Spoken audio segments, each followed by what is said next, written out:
Bonjour, bonsoir, très chers sœurs et frères africains. Bonjour, bonsoir, très chers sœurs et frères camerounaises, camerounais, en fonction, bien évidemment, de vos coordonnées géographiques.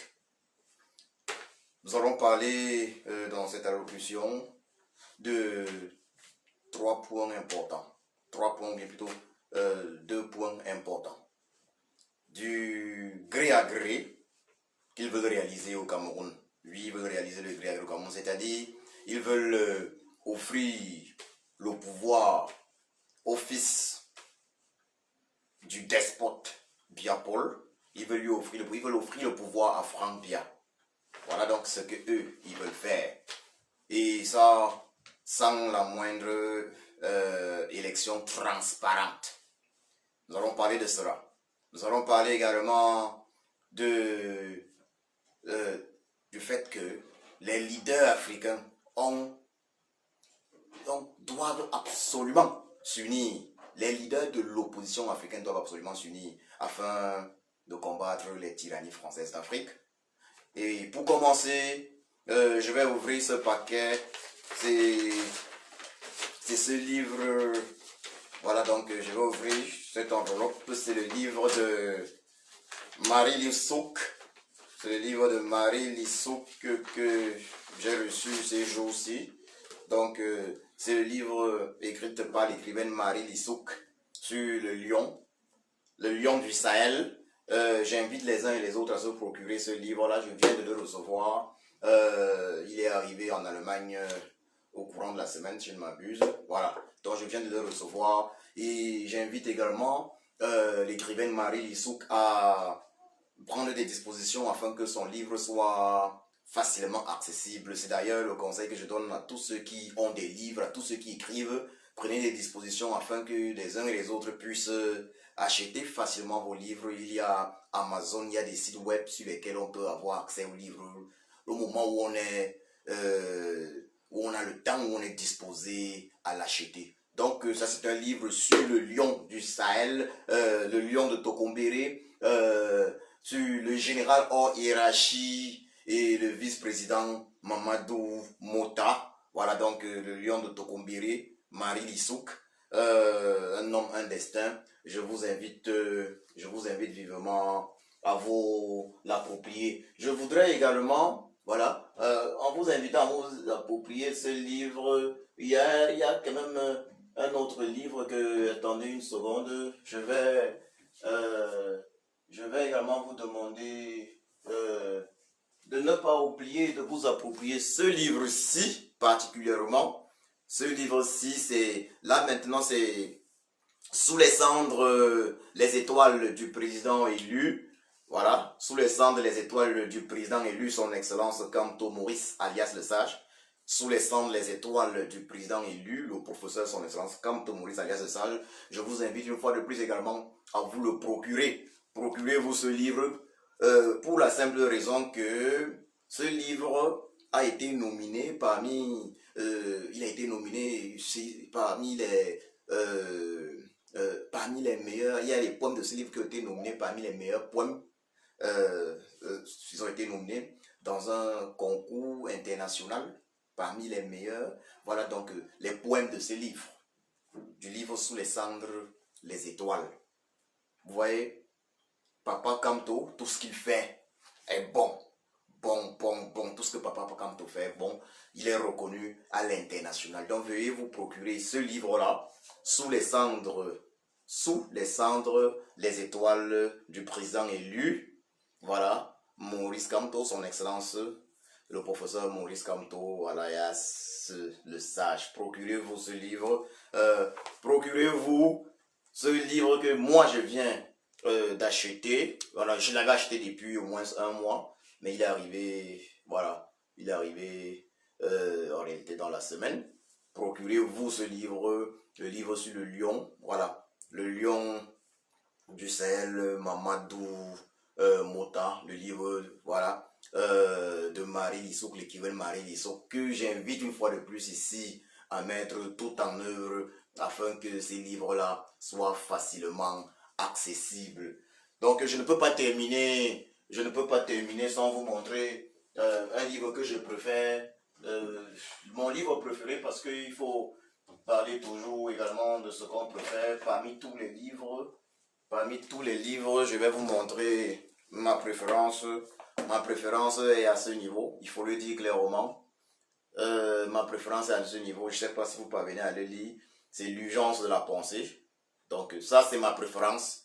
L'urgence de la pensée, voilà, du président élu, le professeur Maurice Kamto. Je vous invite à acquérir ces livres-là. Ils sont accessibles. Vous pouvez acquérir ces livres-là sur Amazon et partout. Voilà, je vous invite à les acheter. Ces livres, c'est des livres très intéressants. L'urgence de la pensée particulièrement, qui démontre que effectivement notre président, le président élu, son excellence le professeur Kamto Maurice alias le Sage, il a pensé cette révolution, cette résistance il y a très très très longtemps. Voilà, il ne s'est pas engagé au hasard, il a pensé, nous devons lui faire confiance car il sait ce qu'il fait, il sait où on va. Je vous invite à acquérir ces livres-là. Offrez-vous ces livres, il y en a d'autres que j'ai ici, mais je ne vais pas forcément vous faire voir ma petite collection, mais prière de bien vouloir acheter ces livres-là.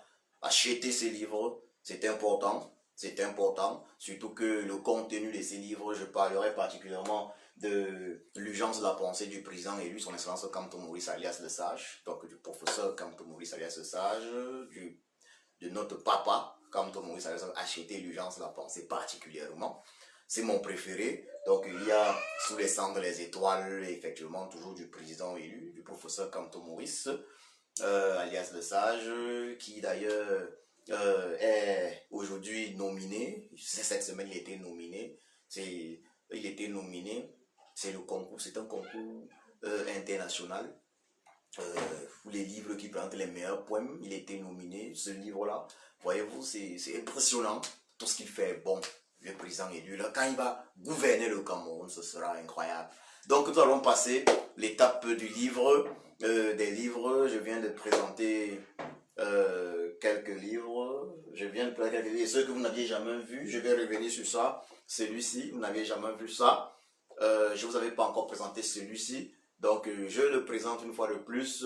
Voilà, sur le lion Mamadou Mota. Voilà, le lion Mamadou Mota, le général hors hiérarchie.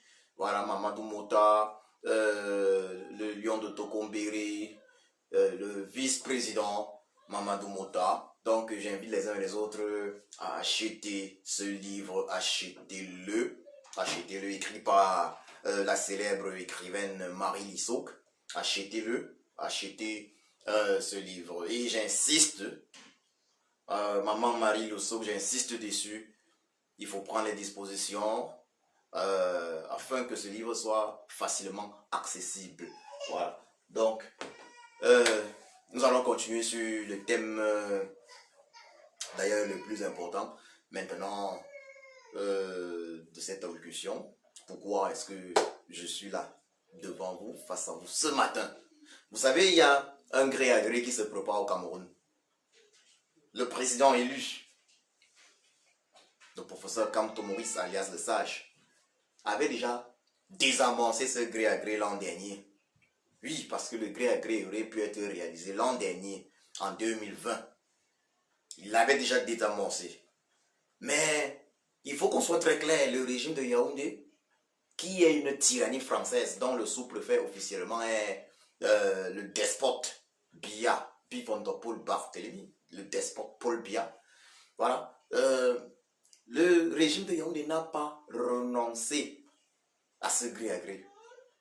La France n'a pas renoncé à ce gré à gré, parce qu'il faut le dire. D'ailleurs, le président français Emmanuel Macron a confirmé il y a quelques semaines, c'était, si je ne m'abuse, le 23 avril, un vendredi 23 avril, si je ne m'abuse, voilà, 23 ou 22 avril, en N'Djamena, il a confirmé qu'il est l'empereur de l'Afrique, que les pays de l'Afrique francophone restent clairement des colonies françaises, qu'il n'y a pas eu de changement.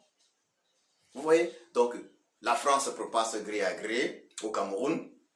tout comme on voit au Tchad et partout, voilà. Et un gré à gré, une succession monarchique. Donc ça va être un gré à gré monarchique. C'est un gré à gré monarchique. Et Franck Biya, que je vous le dise, Franck Biya est la personne choisie par la France. C'est vrai qu'en interne, il faut le dire clairement, Chantal Biya aurait aimé également postuler. Chantal Biya aurait aimé postuler. Chantal Biya aurait, il faut le dire, elle souhaiterait jouer ce rôle-là, quitter de première dame à président de la République du Cameroun. Mais pour la France, c'est plus Franck Biya qui est en bonne position pour jouer ce rôle. Voyez-vous. Et c'est ce qui se prépare actuellement. Vous voyez, à un moment aussi stratégique, déjà, vous allez remarquer, à un moment aussi stratégique, vous allez remarquer que ils ont tout fait pour parler de l'initiative du président élu SCSI suivi Cameroun. Ils parlent de cette initiative à longueur de journée, alors qu'en réalité, ils préparent autre chose derrière. Voyez-vous, ils ont tout fait pour discréditer le président élu pendant qu'il prépare quelque chose derrière.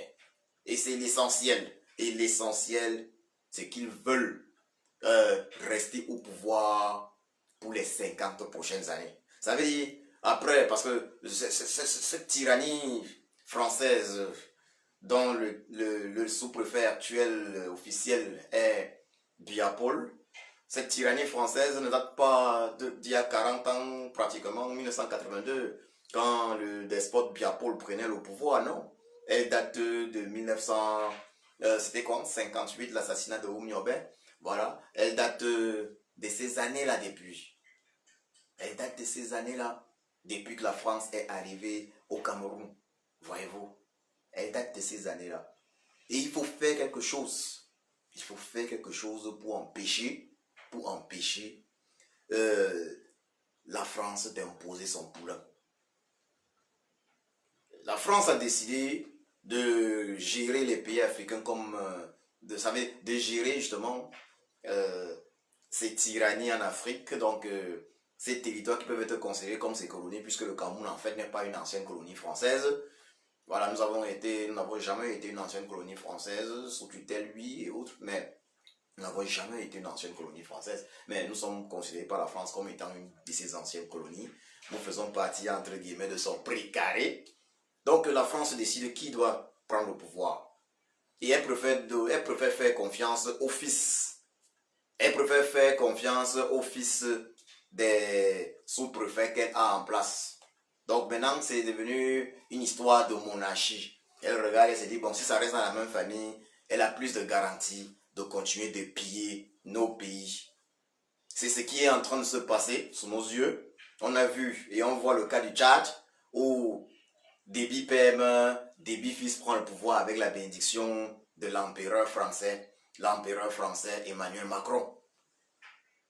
Et c'est la même chose qu'il prépare chez nous. C'est la même chose qu'il prépare au Congo, Brazzaville. Dès que Sassou Nguesso va tomber, c'est la même chose.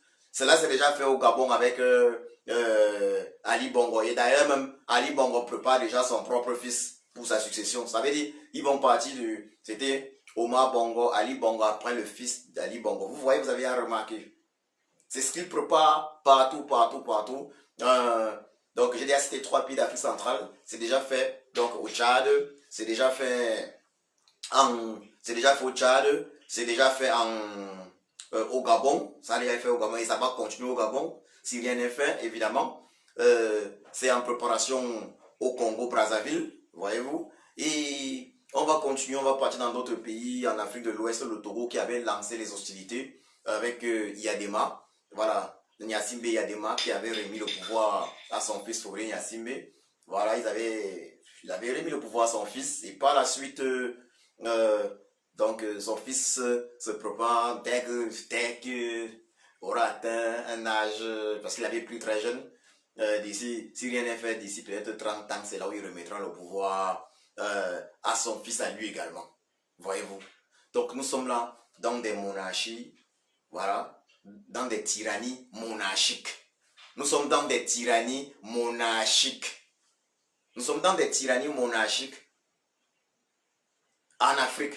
Et ces tyrannies-là sont des tyrannies françaises. Nous sommes dans des tyrannies monarchiques en Afrique parce que ceux qui sont à la tête de ces tyrannies-là ne sont pas, ils ne sont pas des, ce ne sont pas des, ce ne sont pas des rois véritables. Ce sont juste des sous-préfets.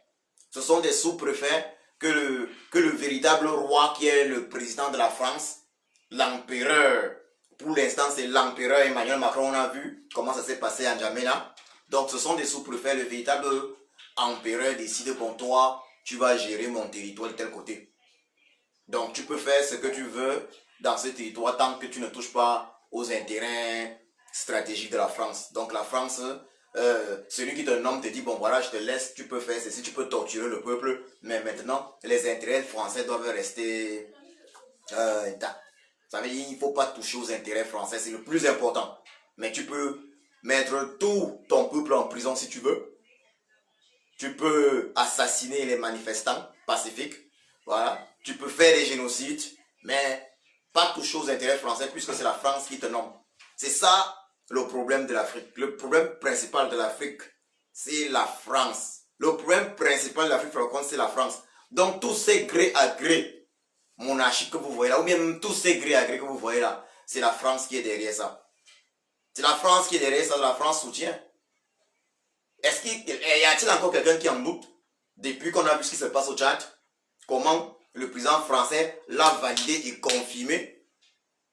Voilà au Tchad un individu, le fils de l'autre de Déby, qui décide de mettre la constitution de côté. Ça veut dire la constitution de nos pays en Afrique francophone particulièrement ne vaut rien.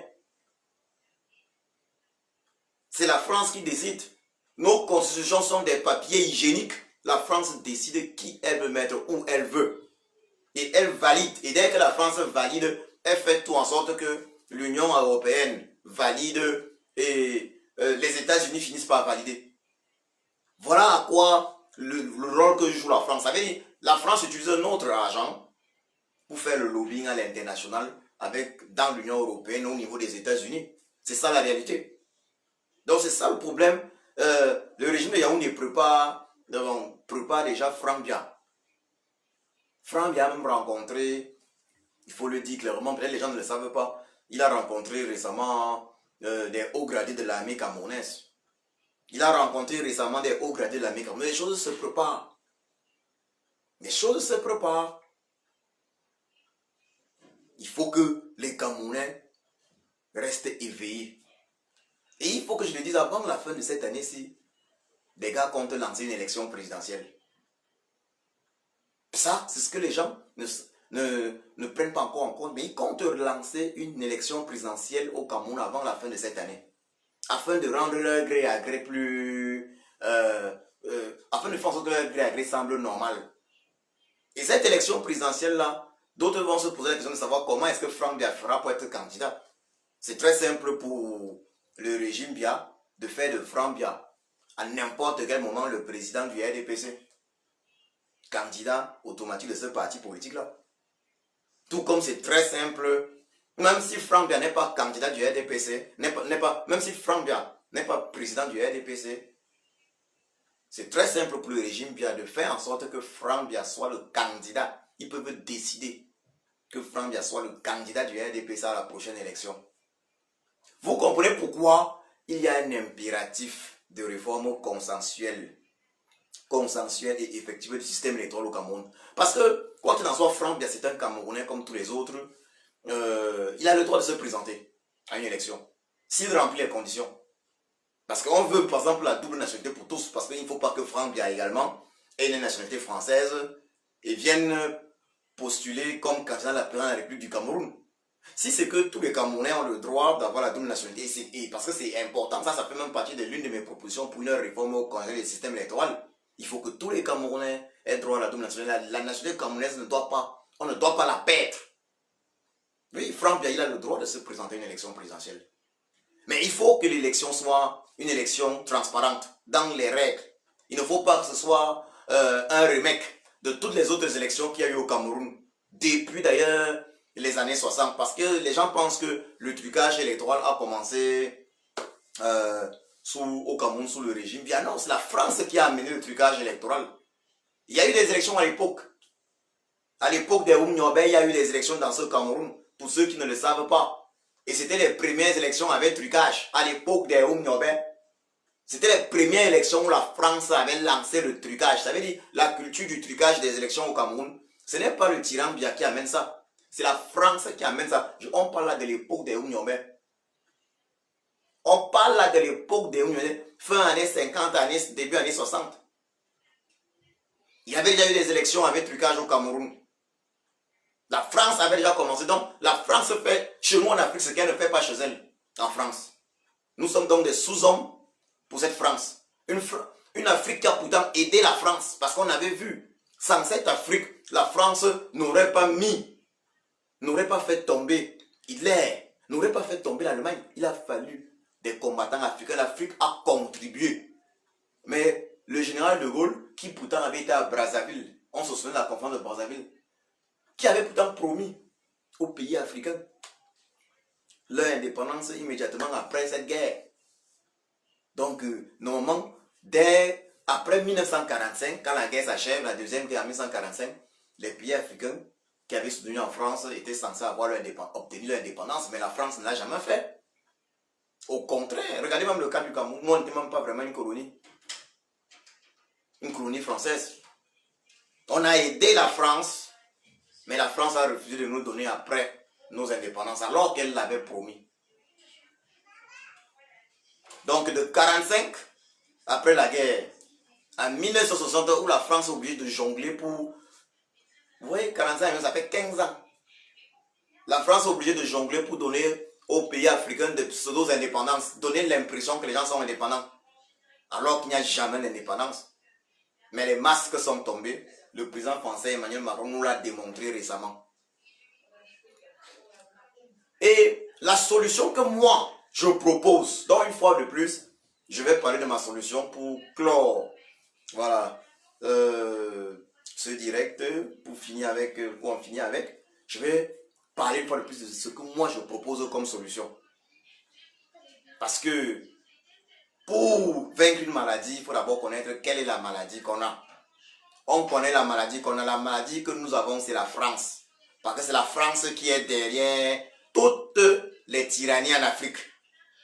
C'est la France qui est derrière toutes les tyrannies en Afrique.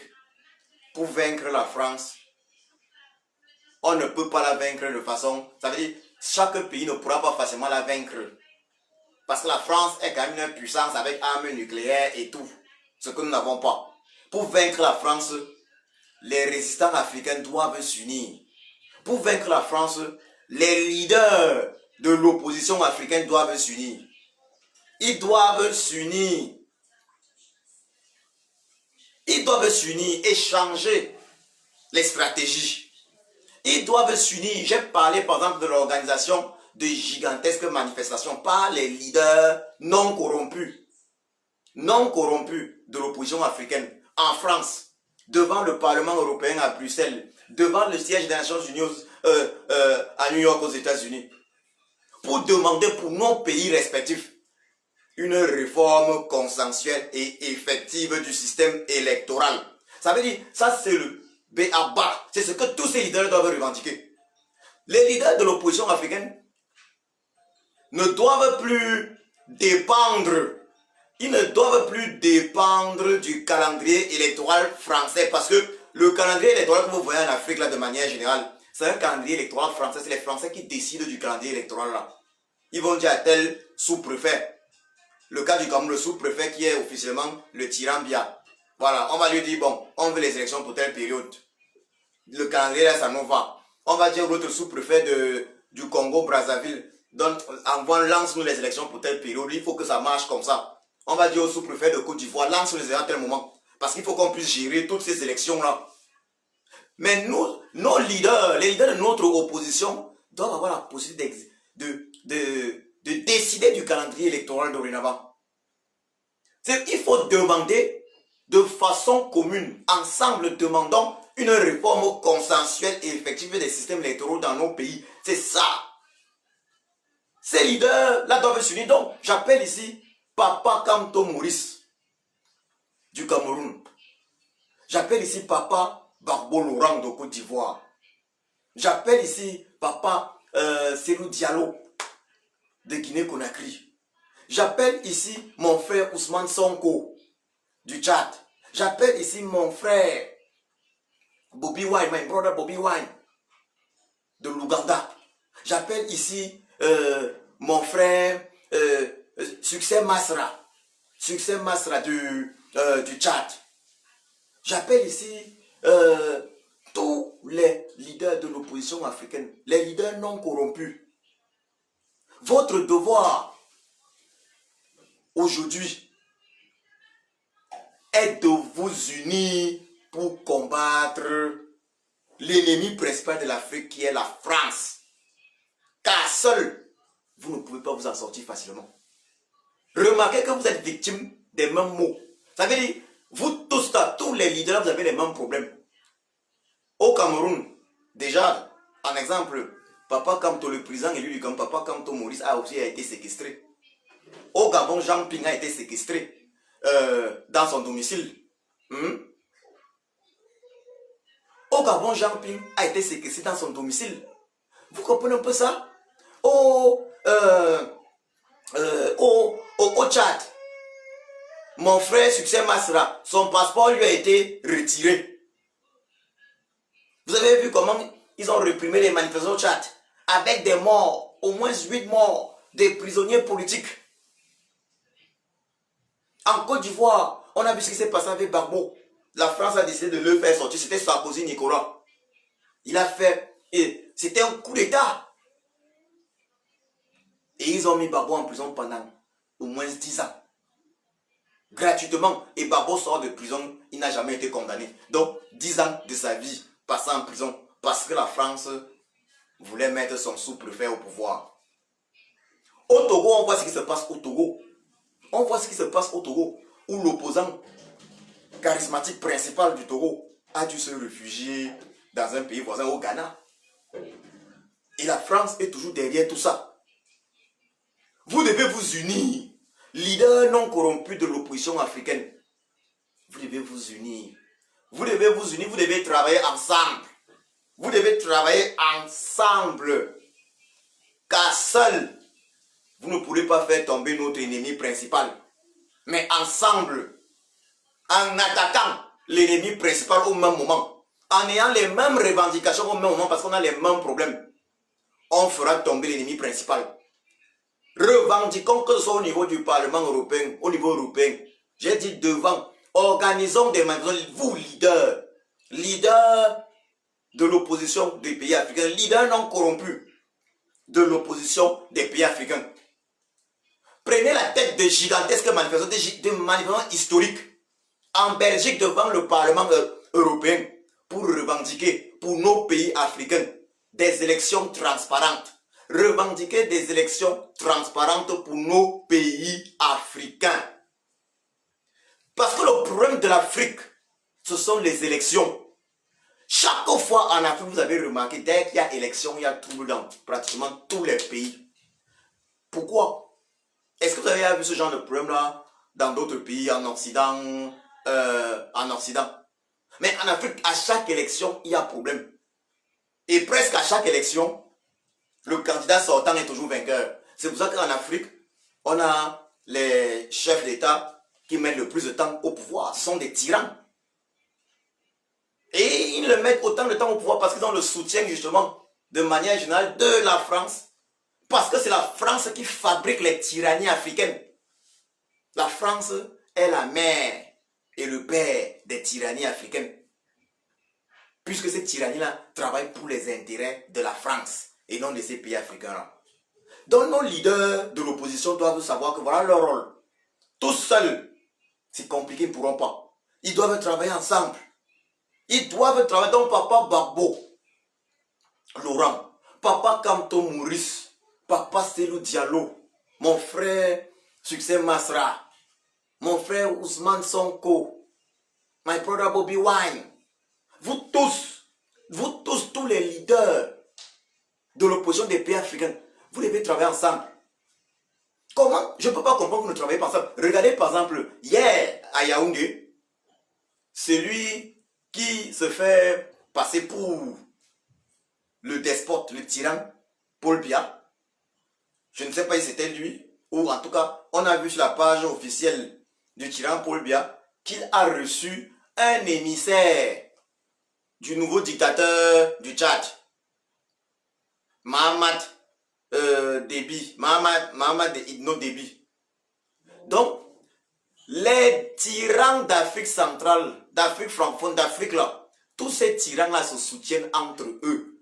Il faut bien qu'on se comprenne. Les tyrans se soutiennent entre eux. Ils ont leur réunion. Donc, toutes les tyrannies d'Afrique francophone là, d'Afrique là, c'est des gens qui se soutiennent entre eux. D'ailleurs, le tyran qui avait dit dans les années 80, début années 90, qu'il était le meilleur élève de la France. Donc la France rassemble tous ces gens-là. La France te dit, voilà comment tu dois faire. Tu es le sous-préfet de tel cours, tu es le sous-préfet. C'est la France qui donne les ordres. Comment est-ce que quelqu'un qui se dit être président de la République peut se permettre de dire qu'il est le meilleur élève de la France? Ça, c'était le début des années 90. Le même tyran Biya, en 2019, le même tyran Paul Biya, il est arrivé ici en France pour un dialogue national inclusif qu'il disait avoir, un pseudo-dialogue national inclusif qu'il disait avoir organisé au Cameroun en 2019. Il n'a pas rendu compte au peuple camerounais, mais il arrive ici en France, à Lyon, lors du sommet sur le SIDA. Il dit qu'il est venu rendre compte au président français Emmanuel Macron. Il a rendu compte du dialogue national inclusif au président français Emmanuel Macron. Ça veut dire que le tyran Biya organise entre guillemets un pseudo-dialogue national. C'est pas pour le peuple camerounais, c'est parce qu'il a reçu l'ordre du président français qui organise quand même quelque chose là, fait quand même une chose, ça doit avoir un nom. Il faut seulement que ça s'appelle dialogue national inclusif pour que le monde entier, pour que les partenaires de la France voient que quand même la France n'a pas tort de te soutenir, que tu as quand même organisé un pseudo-dialogue. Conséquence, il doit rendre compte à qui? Il rend seulement compte à son patron. Comprenez bien, il est venu dire ça. Donc, Africain, qu'est-ce que nous on attend encore? Le problème, c'est la France. J'ai eu le tyran Biya en 2019. C'était octobre 2019, sommet sur le SIDA, à Lyon. Ici, à Lyon, en France. Le tyran Biya a dit être venu rendre compte du dialogue entre guillemets, inclusif, organisé au Cameroun. Un dialogue sans l'opposition, sans le président élu, son excellence Kamto Maurice alias Sage, sans le MSC, un dialogue sans les anglophones, les vrais anglophones, les Filmash et autres. Donc c'était en aucun cas un dialogue inclusif.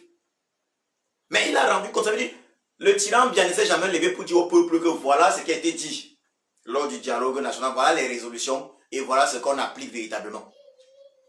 Il était plutôt venu rendre compte à son patron, qui est le président français Emmanuel Macron, l'empereur de l'Afrique. Donc, l'ennemi de l'Afrique est identifié. Tant que la France continuera de jouer le jeu qu'elle joue en Afrique, on ne pourra pas s'en sortir. La France ne va jamais permettre qu'il y ait de véritables élections dans notre pays. La France ne va jamais permettre qu'il y ait de véritables élections dans nos pays africains. Le cas du Sénégal, c'est un cas spécial. Il ne faut pas oublier que le Sénégal que vous voyez là, même pendant la colonisation, le Sénégal, il y a 3 communes du Sénégal qui n'avaient pas le même statut que les autres pays colonisés. Il y a 3 communes du Sénégal qui avaient un autre statut. Ça veut dire ils étaient considérés là-bas comme des citoyens français. Il ne faut pas oublier ça. Que le Sénégal déjà, la France dès la base a considéré le Sénégal différemment.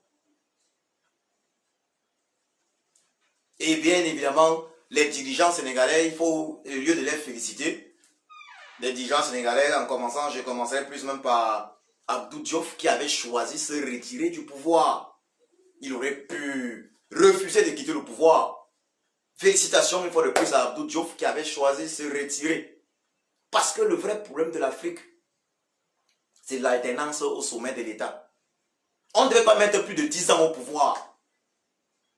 Lorsqu'on travaille vraiment, un être humain qui travaille vraiment ne peut pas faire plus de 10 ans au pouvoir. Quelqu'un qui travaille vraiment sur les affaires de la nation, 10 ans au pouvoir, c'est pas possible. Regardez seulement comment, vous avez vu comment les Barack Obama ont vieilli au pouvoir. Même le président français Emmanuel Macron, vous avez vu comment il a vieilli. Regardez, quand quelqu'un travaille, quand quelqu'un est au pouvoir et travaille, il vieillit. On ne peut pas faire plus de 10 ans au pouvoir normalement. Et on peut pas être dans un pays avec des millions d'habitants et on fait plus de 10 ans au pouvoir. Il faut être exceptionnel. Certains peuvent le réaliser. Bon, disons qu'on peut aller à 15 ans. Puis on a vu Angela Merkel. Il y a des gens qui travaillent. Mais vous avez vu comment Angela Merkel a vieilli. On peut faire 15 ans de pouvoir. Mais pour mettre, ça veut dire 3 mandats de 5 ans. Mais pour être au pouvoir, il faut le mériter. Il faut des élections transparentes. Il faut que tout le monde soit d'accord que vous le méritez. Donc j'invite encore ici tous les, je dis bien j'invite encore ici là, tous les leaders de l'opposition des pays africains à s'unir. N'oubliez pas, vous leaders de l'opposition des pays africains, que l'Afrique, nos pays respectifs, ont été, sont nés lors de la conférence de Berlin. En allemand, on appelle ça du Berliner Conference. Ils sont nés lors de la conférence de Berlin de novembre 1884 à février 1885. Cette conférence qui rassemblait tous les pays européens, co-organisée par l'ancien chancelier d'Allemagne, Bismarck, et bien évidemment avec un très grand apport du ministre français Jules Ferry. C'est lors de cette conférence-là qu'ils ont divisé l'Afrique. Ça veut dire que nos pays africains sont nés lors de cette conférence-là sans prendre en compte les peuples africains, sans prendre en compte la diversité dans les peuples africains. Et c'est ça qui explique la majeure partie des problèmes que nous avons. Vous, leaders de l'opposition des pays africains, vous êtes sans ignorer que nos pays sont un ensemble de peuples. Nos pays ne sont pas des peuples distincts. Nos pays ne sont pas des peuples unis, mais c'est un ensemble de peuples. Des peuples homogènes, c'est un ensemble de peuples. Pour preuve, lorsqu'on va par exemple au Cameroun, on va retrouver les mêmes populations de N'Djamena à Koussiri au Cameroun. Ça veut dire, du côté du Tchad, on a les mêmes populations, ils sont cousins avec des populations camerounaises de la ville de l'autre côté du fleuve, Logon Chari, de Koussiri. On retrouve les mêmes populations partout. Lorsqu'on va au sud du Cameroun, on se rend compte, lorsqu'on traverse Kiossi, on retrouve des gens qui ont des familles de l'autre côté également, en Guinée équatoriale ou au Gabon. Donc, les mêmes familles peuvent se retrouver dans 3 pays différents. Frontière avec le Nigeria, c'est la même chose. C'est la même chose. Nous avons été conçus. Le congrès de Berlin, cette conférence de Berlin a divisé l'Afrique, a divisé les mêmes peuples dans plusieurs pays. On retrouve les mêmes peuples, on les retrouve en Afrique, très souvent, dans minimum 2, 3, 4 pays. Dans minimum 2 pays. On va voir, il y a des peuples qu'on va retrouver dans 2, 3, 4 pays. Ils sont là partout. On a divisé. Le congrès de Berlin, la conférence de Berlin, les Européens ont divisé pour mieux régner. Les Allemands disent Teile und Herrsche. Teile und Herrsche. Donc Teile divisé. Und et Herrsche, règne. Divise et règne. Ils ont divisé pour mieux régner. Et c'est ça qui est à l'origine du tribalisme. C'est pour ça que moi, j'ai émis l'idée que les leaders de l'opposition, les véritables leaders de l'opposition africaine, mettent sur pied l'union des peuples africains. Je ne parle pas de l'union africaine. L'union des peuples africains. Parce que les peuples africains, même si à la base il y a une similitude, mais ce sont des peuples distincts également. Donc il faut créer l'union des peuples africains. Cette union des peuples-là, qui va être le contrepoids, de l'Union africaine, qui est aux ordres de la France, qui est d'ailleurs financée par l'Union européenne, Banque mondiale et autres. Il faut qu'on crée l'union des peuples africains. C'est ça qui doit être le rôle des leaders de l'opposition des pays africains, les leaders non corrompus. créer l'union des peuples africains.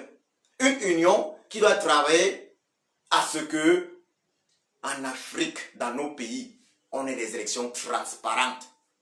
Le combat de l'Afrique, c'est ça. Des élections transparentes. Et qui dit élection transparente dit le choix de l'Afrique. Le choix des peuples africains.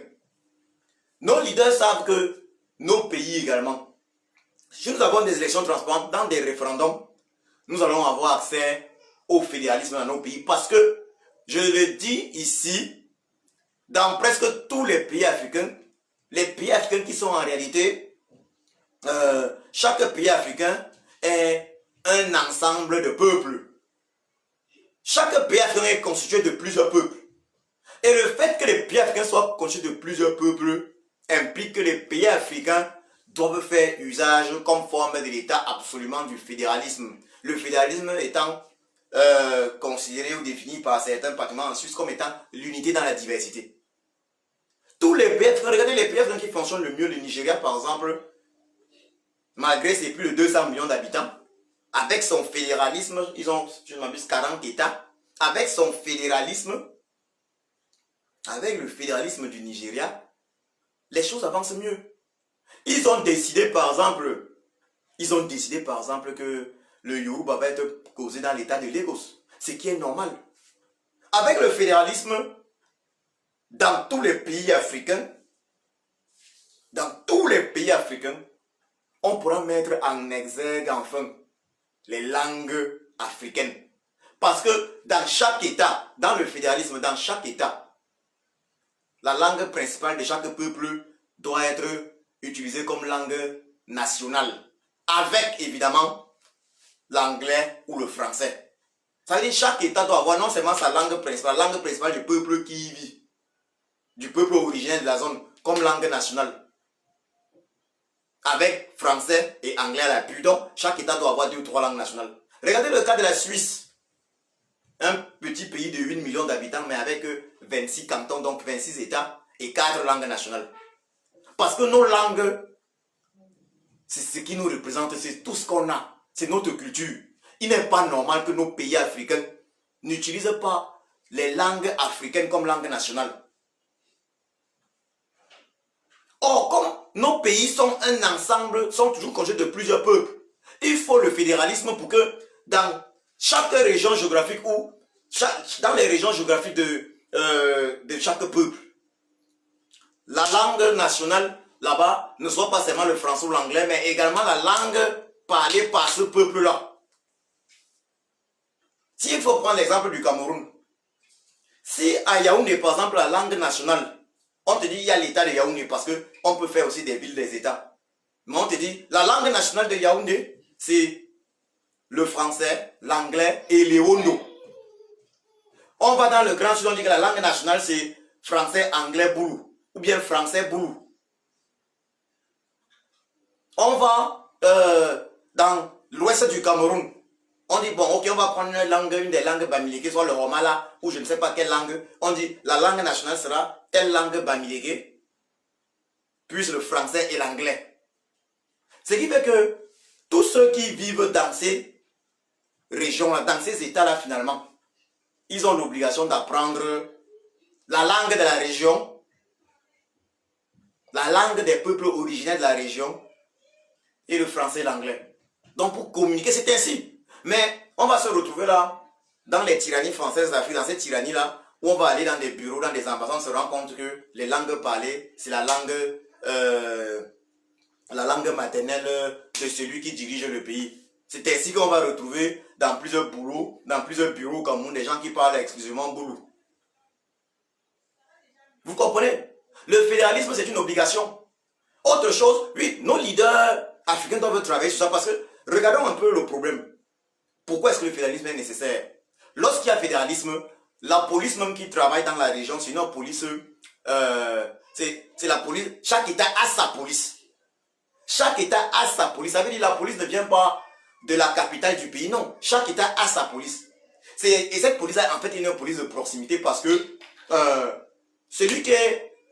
parce que le gouverneur, parce que chaque État a un gouverneur de manière générale, dont la population de chaque État va élire son gouverneur. Donc dans chaque pays, la population de chaque État va élire son gouverneur. Et c'est ce gouverneur-là, normalement, qui est à la tête de la police de l'État. Donc il y a déjà une proximité. Donc on n'aura pas les problèmes comme ceux qu'on a au Cameroun où les policiers boulous vont aller à Fumbot. Il faut le dire clairement. Des policiers boulous vont aller à Fumbot faire ce qu'ils veulent. Tirer sur les populations n'importe comment. Parce qu'ils ne se sentent pas proches. Puisque les mêmes policiers boulous là, quand il y a des problèmes à Saint-Milima où les populations utilisent des machettes pour découper et chasser d'autres populations, d'autres peuples, les peuples Bamoun, Bamileke et du Nord Cameroun, cette même police-là, qui est une police boulou, ne tire pas sur ces populations-là.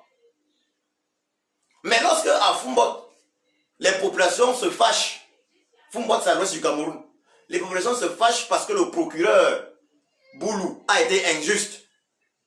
Vous voyez ce sacré. Donc à ce niveau-là, dans un véritable fédéralisme en Afrique, même les procureurs, la police doit être proche du peuple. Donc même le procureur qui est là, c'est un procureur qui doit, ça veut dire, il faut que le gouverneur de l'État soit d'accord que lui soit là. Donc que le peuple soit d'accord. On peut trouver dans des démocraties avancées comme celle de la Suisse, certes il y a des juges, lui il doit y avoir, les juges sont nommés, les juges sont élus. Parce qu'en Suisse, c'est ce qu'on appelle des juges fédéraux. Et les juges là sont élus. Les juges là sont choisis par les députés. C'est les députés qui choisissent les juges. Donc, c'est le peuple concrètement qui choisit le juge, puisque les députés sont élus par le peuple et les députés maintenant votent un juge. Ils votent les juges. Mais lorsqu'on voit des gens, des procureurs faire du n'importe quoi, les juges qui ne réagissent pas parce que on a des pays qui fonctionnent. Vous avez vu, on parle de monarchie que la France installe en Afrique. Les tyrannies monarchiques que la France installe en Afrique. Ce qui fait en sorte que c'est du tribalisme. En Afrique, on a une espèce de colonisation des autres peuples de ces pays-là par un peuple, par une famille. Vous voyez un peu ça. Donc nos leaders des pays africains, les leaders de l'opinion des pays africains doivent s'unir et discuter vraiment. Même sur la forme des États africains, parce qu'il n'y a que le fédéralisme pour nous sauver. Ils doivent commencer par demander la réforme consensuelle effective des systèmes électoraux de nos pays. Ça, c'est la première des choses. Nos peuples doivent voter leur leader. Première des choses. Réforme consensuelle effective des systèmes électoraux dans nos pays. Secondo, il faut abolir le franc CFA. L'abolition du franc CFA et l'adoption par les peuples africains d'une monnaie commune. Troisième des choses, le retrait sans condition des armées françaises d'Afrique, parce que ces armées-là ont pour but de protéger les tyrannies françaises d'Afrique. Voilà les éléments qu'il faut revendiquer. Les tyrans français d'Afrique, d'origine africaine, donc ces sous-préfets-là, ils sont unis entre eux. Donc vous, leaders de l'opposition africaine, comment pouvez-vous combattre un groupe où ils sont unis entre eux pour nous nuire, pour détruire l'Afrique, sans vous unir également?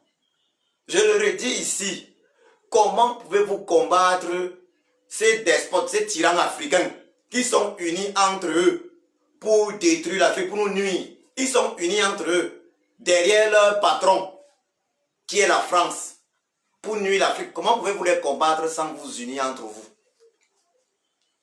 Comment pouvez-vous les combattre sans vous unir, sans vous rassembler, sans parler d'une même voix? Le problème du Tchad doit être le problème du Cameroun. Le problème du Cameroun doit être le problème du Tchad. Le problème de la Côte d'Ivoire doit être le problème du Cameroun.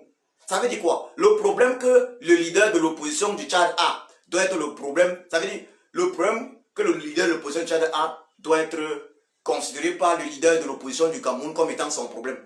De la même manière qu'il doit être considéré par le leader de l'opposition de Côte d'Ivoire comme étant son problème. Parce que nous avons le même problème. Nous avons le même ennemi. Unissons-nous. Unissons-nous. Non au gré à gré dans toute l'Afrique. On a vu, le gré à gré c'est une forme de coup d'État. Ce n'est pas forcément violent, mais le gré à gré c'est une forme de coup d'État où on impose une personne à la tête d'un État. Le gré à gré, c'est en fait ça, c'est une espèce de coup d'État, il peut être constitutionnel, il peut être militaire, sous toutes les formes. De gré à gré, c'est également organiser des élections non transparentes.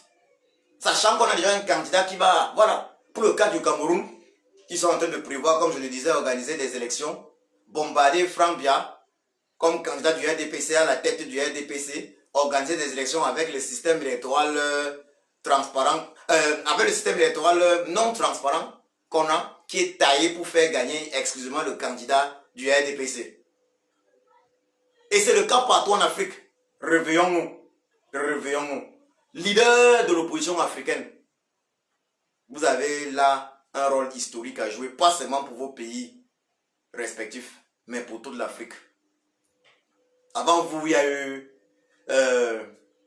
les Kwame Nkrumah, il y a même eu les Marcus Garvey, il y a eu les Thomas Sankara, leader de l'opposition des pays africains.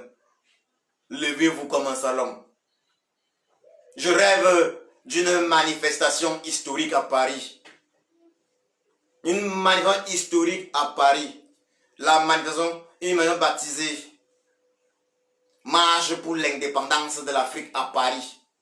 Marche pour l'indépendance de l'Afrique à Paris. Avec à sa tête Papa Kanto Maurice, Papa Laurent Gbagbo, Papa Cellou Diallo, mon frère Succès Masra, mon frère Ousmane Sonko, my brother Bobby Wine et tous les autres leaders de l'opposition africaine, tous main dans la main devant. 1 million d'Africains derrière, en train de demander pour l'Afrique des élections transparentes, une réforme consensuelle et effective de nos systèmes électoraux, en train de demander l'abolition du franc CFA. 1 million de personnes sur Paris pendant une semaine, sitting sur Paris pendant une semaine, 1 million d'Africains pour demander la libération de l'Afrique. Leader de l'opposition des pays africains, leader non corrompu de l'opposition des pays africains, unissez-vous, car à partir de votre union, les peuples africains s'uniront. L'union des peuples africains viendra de l'union des leaders de l'opposition des pays africains, de l'union de tous les panafricanistes. Unissez-vous, leaders de l'opposition des pays africains, leaders non corrompus de l'opposition des pays africains. C'est urgent. Je vous remercie.